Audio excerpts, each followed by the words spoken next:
How to manage your lost career. How to put together a winning CV. Hello and welcome to part 2 of this 6-part e-course, How to Manage Your Lost Career, Coaching for Career Planning and Management. Hi, I'm Selina Stone, a Master Life Coach and Casting Director, here to guide you through this series. Now, you can download a written copy of this course at selinastone.com under the heading e-courses. So, the abbreviation CV stands for Curriculum Vitae, which literally means life list.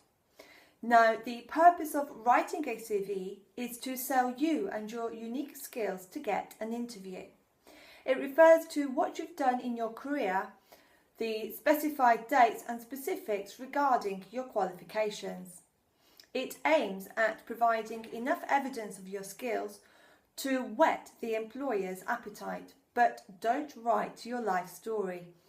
It covers essential information about you as a person, stating your hobbies, interests, your personal profile and your life objectives, all of which should be covered in the document. A good CV will add value to your job searching plan. It's the quality of your CV which will determine whether or not you will get an opportunity to present your case at the interview. Remember that a CV is an organised document. You need to work from a specific template or draft every time you send it over to a prospective employer. You'll only really use your standard CV when you write to an employer on spec, which means that an application to a company that hasn't necessarily posted any vacancies but which you would like to apply to.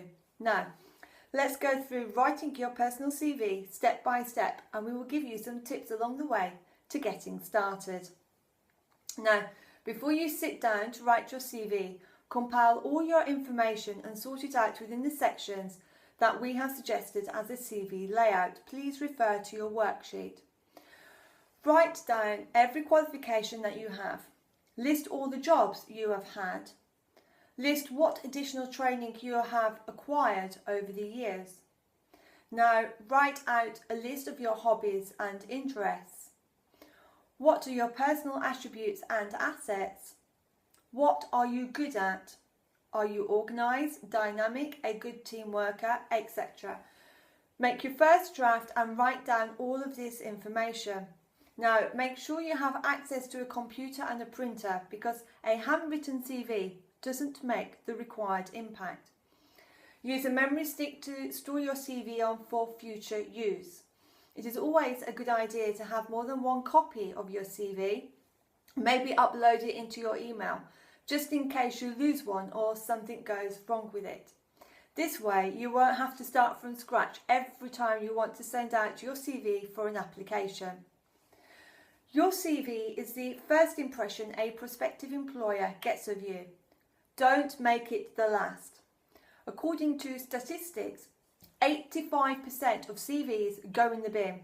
Talk about being read, they don't even get as much as a glance. So, make sure yours catches enough interest and does not get overlooked. You are the receiving end after all. Now, your CV layout. In the following are the sections that should be displayed in your CV, typically in the order suggested, although some variations can be incorporated. These are mentioned later in the document, but for now, look at this layout. Please refer to your worksheet for an example. It goes like this: name, address, telephone number, and your email. Mobile optional. Now, make sure you make no error in this section, as the employer needs to know where and how to get a hold of you. Give those contact details where you will be available at most times. If you don't have a telephone number, ask a friend or a family member to take messages for you, but remember to include that information in your covering letter. A separate template on how to write a covering letter can also be availed. Specify your full name and include the postcode to make sure that any mail they may send reaches you promptly, though nowadays most people will contact you via email. Now, you can place your name at the left hand corner or on the right hand corner as such, or even in the middle on the top of the first page. However, Starting from the right or in the middle is the most preferred option today. It's at your discretion how do you want it to look, as long as it is displayed before anything else. Now you can make your name stand out by making the font larger and bold, and then have your address and the rest of the information in smaller writing than the rest of your CV. Make sure it's clear and in legible font of an ideal size, and that it's readable without a magnifying glass. Once again, please refer to the illustration on your worksheet for an example. Some criteria before you start. Here are some vital points that you should keep in mind as you construct and send out your CV. Your CV should never be more than 3 pages long. If you have just left school or university, it shouldn't be any longer than 2 pages. Write your CV on quality paper. Don't get watermarked paper, because most CVs get photocopied and a watermark will not show up on the photocopy. Don't send a photocopy of your CV. Make sure that it's free of coffee stains and the paper is straight. Don't fold your CV. Get an A4 size envelope to put it in, even if you're handing it in personally. Post it first class. Second class gives the impression that you are only mildly interested in getting a job, that the job is a second priority to you. Your CV has to be typed and not handwritten. Do not use abbreviations in your CV. The person that reads it may not understand what you are talking about, and you risk your CV being put in the bin. Don't include funny little pictures or quirky little symbols. It isn't a party invitation. Most importantly, don't lie on your CV. You will only be found out, if not at the interview, then once you've started your new job, and you risk being fired. You don't want that on your next CV. Make yourself look as good as possible, but you don't need to lie to do that. Now, let's look at the career objectives. Stating career objectives in your CV gives it the required seriousness and shows you as being focused and a solved person. A career statement, if written well, can act as a focal point from which the employer analyses your CV. Put your career objectives on a career statement right after stating your name and contact details. Your career objectives or statement should reflect what you intend to do with your career right now and in the future. It will give the employer an indication about your career aspirations and the level of ambition and commitment to the job. However, the employers want to know what you can do for them and not what you want from them, so make sure you keep that in mind while forming it. For the format, you can choose to make a box around it if you want to highlight it. If that's your intention, then go for it. Here's an example of a career statement where our fictitious job hunter, James Smith, is going to get an IT project manager's role for a high-profile company. James Smith is a highly motivated and ambitious manager with a thorough knowledge of IT systems that has been built up over a successful 23-year period. A thorough and proven professional, James is hard-working, determined, and is looking for a fresh challenge that will stretch him.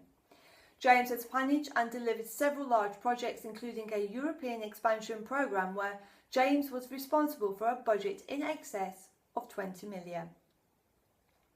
Now let's look at your work history. Your work history should have a brief but precise background about where you come from.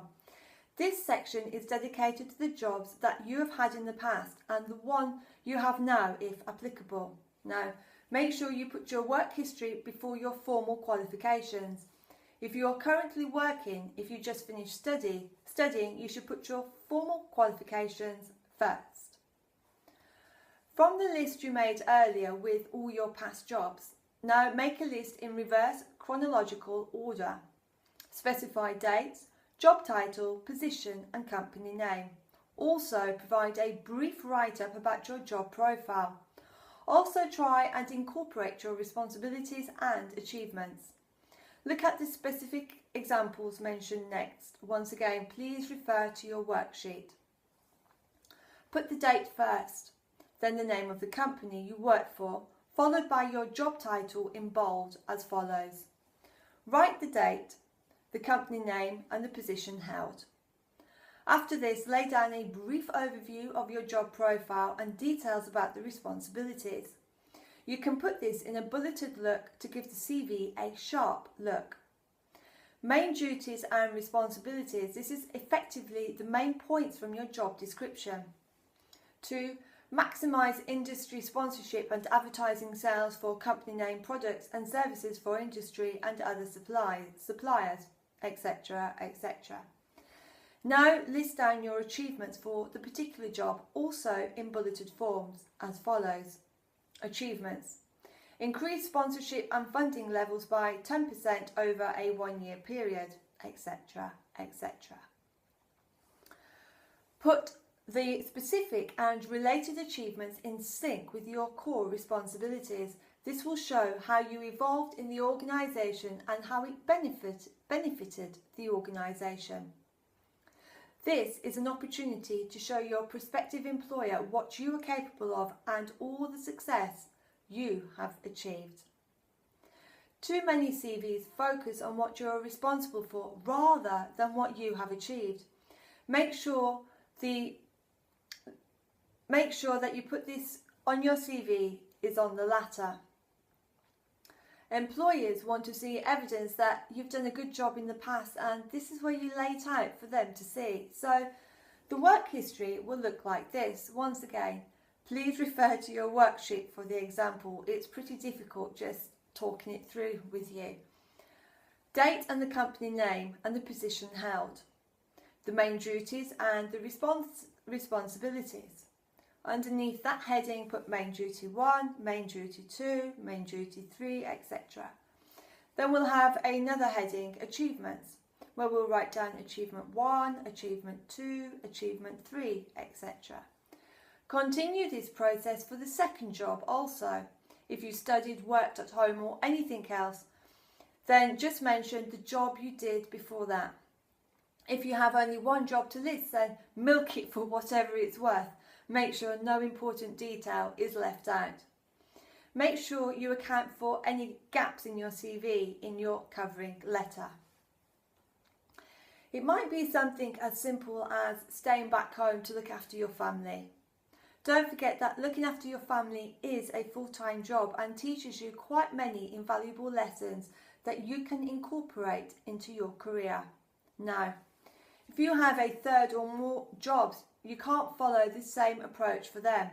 This will make your CV too long, eating up valuable space.